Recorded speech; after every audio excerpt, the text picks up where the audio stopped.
This is Martin Klebba, and I'm watching Kendall Talks TV. Preview.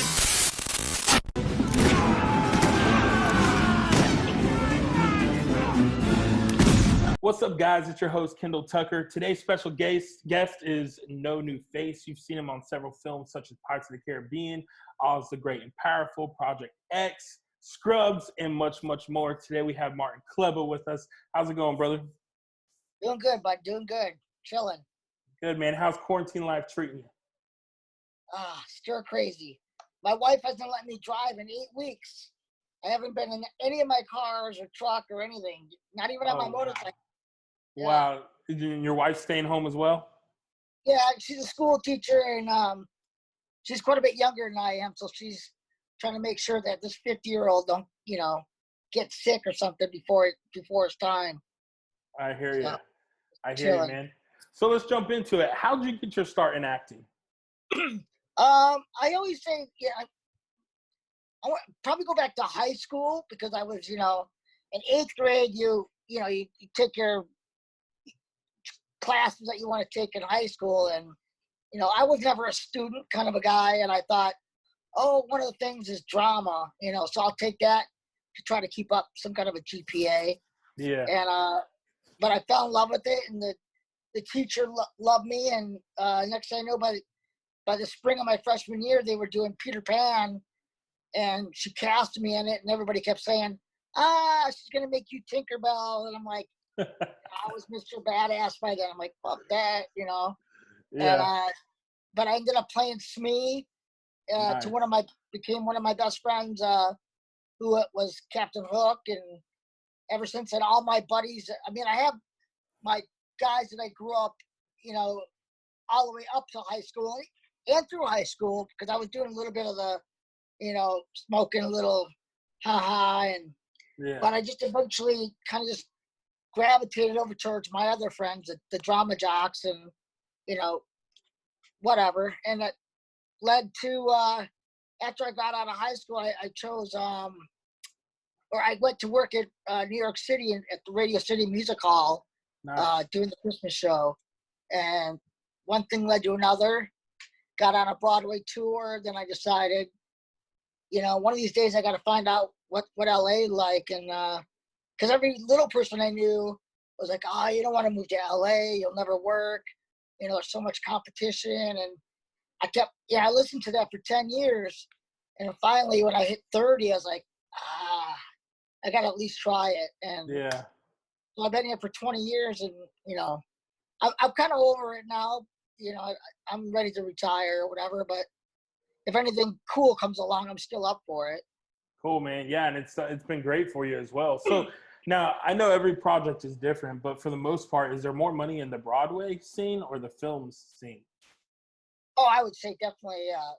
I don't know. I mean, I got paid well doing Broadway, but I mean, like we did the Wizard of Oz. It was on tour, and I know I didn't make Mickey Rooney. Mickey Rooney was our wizard, and Roseanne was our witch.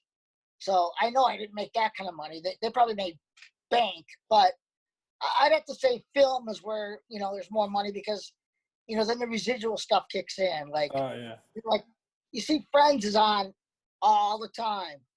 Little House on the Prairie is, so those people are getting paid no matter what all the time. Yeah, So, that's true. Yeah, that's where the money's at. Now, what was your very first role you were cast for in a film? What was it? I can't remember if it was Men in Black 2. I did. Well, actually, I worked on the first Planet of the Mark Wahlberg Planet of the Apes. I played a bunch of different little apes and chimps, and then actually Tim Burton said, "Hey, will you play a monkey grinder's pet?" So instead of the human doing the grinding, it was an ape, and then they had a little human on a chain. So that was it. And then I kind of did more tried to break in more in stunt way, or creature effects. That's kind of considered stunts. And then I was working on Haunted Mansion and Looney Tunes when Pirates came around, and I was like, nah, I'm too busy. And my one buddy was a stunt guy. He's like, no, man, you need to put your name in with, George Rugi, who's the stunt coordinator. And one thing led to another. I did a stunt, and then they went off down to the islands, and or they were going to the islands, and I was like, I don't know if I'm going to go down there just because I got one day, work. And then they ended up just putting me out of contract, and Nice. Here I am, 4 out of 5 movies later. So it's been good. Hopefully they'll do another one, but I don't know. I don't know if Johnny will be involved. I don't know if Jack's crew will be involved. Yeah, that's what I heard. Kind of all up in the air. Yeah, I don't think it'll do as well if everyone's not involved. Well, that's what I told. I know a couple of the producers, and I'm like, look, how could you do a Jesus movie without Jesus? Yeah, for real. You could get the hottest, biggest name female actress there is, but be honest, how many people want to see Wonder Woman because of whoever the girl was? Yeah. Or some of these other like Black Catwoman, or no, those aren't big off, box office draws. Yeah. So female pirate, it might make some money, but I don't think it's gonna make Johnny Depp kind of money, Yeah, I agree. Now, what's the ideal role for Martin Klebba? Do you enjoy more tough guy stuff, comedy, drama? What is it? Tough guy stuff. Tough guy stuff. Yeah, like Project X, where I'm knocking people out, punching them in the crotch, or yeah. I don't know. I like being, my whole objective every time I do a film or a TV show is to make you forget that I'm little, and like after a while you're just like, oh, that's right, he's little, Yeah, makes sense. My personality's big enough that he's just one of the the cast members. You're not looking for where's the little guy, kind of a thing. Now, you've worked with a lot of big name actors. I hear these stories of actors being drama queens and getting in fights with the directors, and directors refusing to work with the actor ever again. Have you came across any of that on set of one of your projects?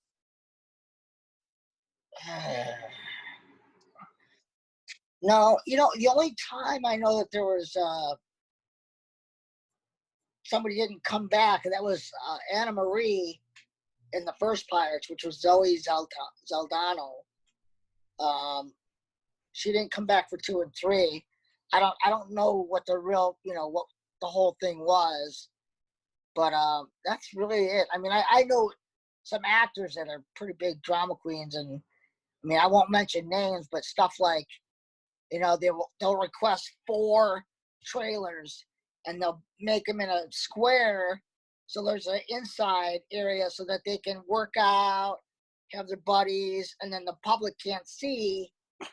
And there could be literally, oh wow, on a golf cart, so they can go from their trailer door 20 feet to the stage door, and there's guys that are like, you're told, don't look at them, don't talk to them, unless they talk to you, and, don't ask for autographs, don't take pictures.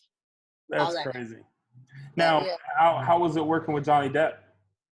Oh, Johnny's awesome. I mean, he's one of the best. So, to me, my favorite actor is Jimmy Cagney, but Johnny's definitely up there in my top, probably 10. And he's such a super cool guy. He's amazing. Just does so much for kids, sick kids, and all kinds of charities. So that's the kind of guy you want. Yeah, definitely. To hit your wagon to. Definitely. That's very cool. Now, I thought you were hilarious in Project X, going around hitting people between the legs and ramping. I think you ramped the car into the pool. Also, I thought you were great in Pirates of the Caribbean movies. Which Pirates movie was your favorite? Well, I thought number 1 was the best one, obviously because it was the original. But we had so much more fun on 2 and 3 because we filmed them together. We started and we didn't even have a script for 3, and wow. Yeah, Gore's such a genius. We'd be at one island, and like we were at this one island called Dominica, and it was a black beach because it's volcanic sand, and he was just like, we need to get the dead kraken on the beach. So the writers had to write that up, and we filmed it, even though we were still just working on 2, but, instead of flip-flopping all during the islands, you're at an island, use what you can, and, put it in the can till you can, put it together with something else. Oh, wow. So I think 2 and 3, yeah, that was the funnest. So you guys shot a little bit of 3 while working on 2?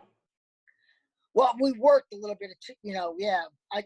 I didn't see, obviously anything. I just worked. A lot of times I showed up to, you remember your lines and this and that, but it gets so, everybody has so much input and stuff on the day that sometimes you don't want to, jumble your head full of stuff. Like, Johnny wears a thing in his ear, so he's always got somebody, telling him his lines and stuff. A lot of actors do that. You can't tell really? them. Yeah, this way they, they can do the acting and not have to worry about remembering all their lines. It's just kind of like it's fed to them. And I never knew that. Yeah. Oh, yeah. That goes all the way back to like Peter Falk during whatever that show was, where he was a detective. Whenever he was looking down at looking down like he was thinking, the lines were on the ground. So that's how he would read them, and then he'd say his lines like that. Okay. Or Sean Bean, when we did Mirror Mirror, we had all these lighting stands up behind us on big, huge poster boards, his lines. So he would look over here, he'd see his lines, and he'd go, okay, that's card number 1. Then he'd look for card number 2. Oh, that's my lines. It was kind of like, oh, come on. But whatever. Yeah, that's crazy.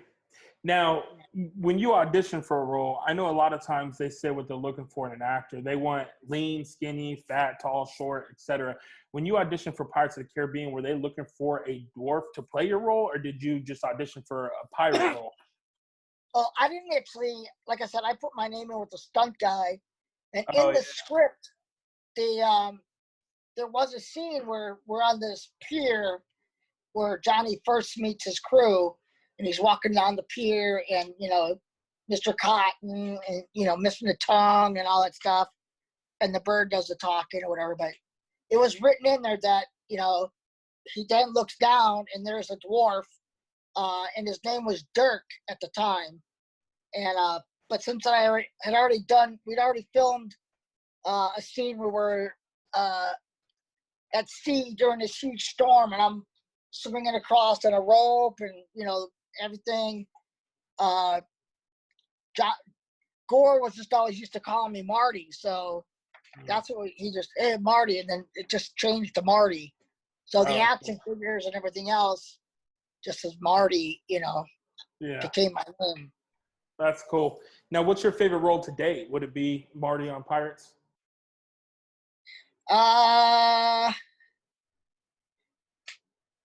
I'd say it would be one of the top 3. I think that, or I did a show for Comedy Central called Knee High PI, and you can actually look it up on YouTube. Somebody's put it on there. They've broken it down to like 7 parts. You just can watch it and then watch the next one. Where I was a detective, I was a smart ass detective, and cool. It was a comedy. I love that one. My name was Hank Dingo, and then I loved obviously Scrubs was great. Randall Winston. Mm-hmm. And then there was one on NBC called The Cape with David Lyons and Keith David and Summer Glau. And that was pretty awesome because, I was just a part of the crew, the thieves, but I happened to be little, and, they didn't make a big thing out of it. Yeah, that's cool, man. So, and a lot of people, what some people might not realize is that you also do some voiceover work. And you mentioned earlier Looney Tunes Back in Action movie. And I just seen online that you're part of Space Jam 2 cast. Yeah, I was doing some voices and some mocap work for the new Space Jams with LeBron James. Yeah, that's huge, man. That first Space Jam is iconic.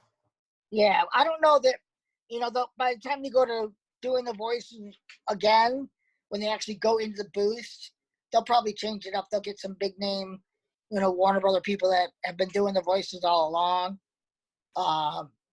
So they'll probably just, take my voice out and put the other voice in, and that's fine. I did a show called Pacific Rim. There's an anime coming out now, and they've already got 2 seasons, and it'll be on Netflix, or what's one of the other big news things? Not Netflix. Tubi. I don't know. I think it might be Netflix. It's going to be coming out on Netflix, I think, in 2021. Nice. But basically, it's, if you've seen the, Pacific Rim, it's basically, but it's going to be an anime. So. Oh, nice, man. That's cool. So yeah. you now you're also a stuntman, like you mentioned before. Do you get as much stunt work as you do acting work, or do you get more acting work? Pretty much the same. Because pretty much anytime I'm doing acting, they end up, wanting me to do something that they would have to bring in a stuntman for normally. Yeah. So, like Tom Cruise claims that he does all his own stunts. Well, that's not technically true, because he might do a lot of them because he's the executive producer and this and that. But like he got hurt on the last thing, I thought, and where he broke his foot trying to get from one roof to the other, and that shut down production. Now, if he would have let the stuntman do it, after he did it like 6 or 7 times, well, if that stuntman gets hurt, you just bring in another stuntman and production goes on. That makes sense. Yeah, I mean, these pictures are insured, so they won't insure it if, Johnny or, the lead actor is doing all his own stuff, It's just not smart. But for me, there is nobody built like me, that does the acting. So and because I am a stuntman already, I just get to do all my own stunts. So there's very few that are allowed to do it. Like Jason Statham probably does it. Jet Li, those kind of guys do their own stunts. But Tom Cruise, he does a lot of it, but it's more like awesome, like actor action kind of stuff. Gotcha. Now, have you ever hurt yourself doing a stunt? Oh yeah. I was doing stunts for my buddy Warwick Davis on Leprechaun, on one of the Leprechauns. I think it was Leprechaun 6. And we were late at night. We were working on air rams, and the guy hit the button too soon. And instead of me being in the position I was supposed to be in, I hadn't gotten to that yet. So when he hit the air ram, it just shot me straight up, and I came straight back down in my head. Yeah, luckily I didn't break my neck, but this big gaping hole in my head. Oh, wow.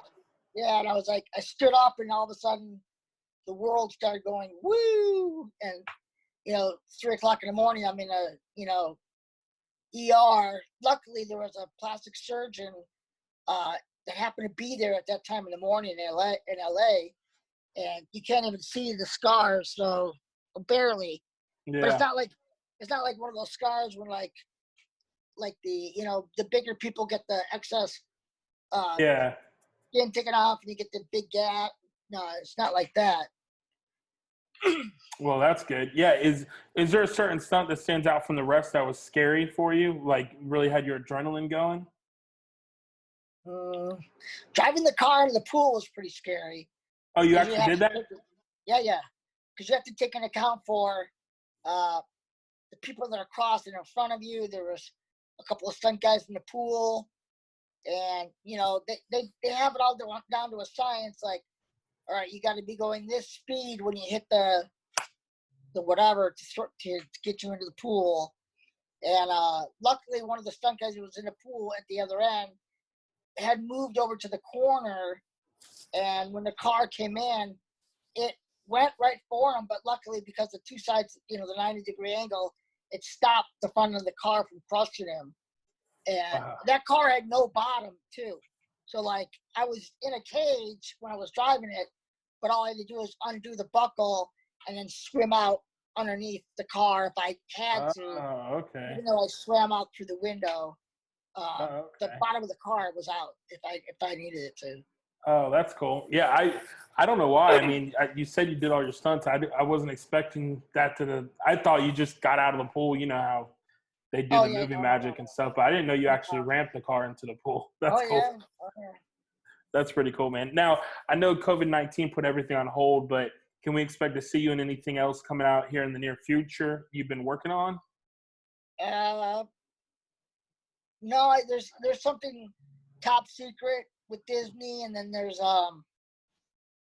it's not Pirates, um, and then something else. You know, we'll see after this is lifted when we can get into training and rehearsal and go Yeah, from there. But yeah, nothing's nobody's talking to anybody right now because everybody's just home or off on their yachts. I yeah, guess doing their yeah. thing. Nothing you can let out yet. Right, right. Very cool, man. Well, Martin, dude, I appreciate you sitting down with me, and we'll have to do this again in the near future in person. Yeah, no problem, boss.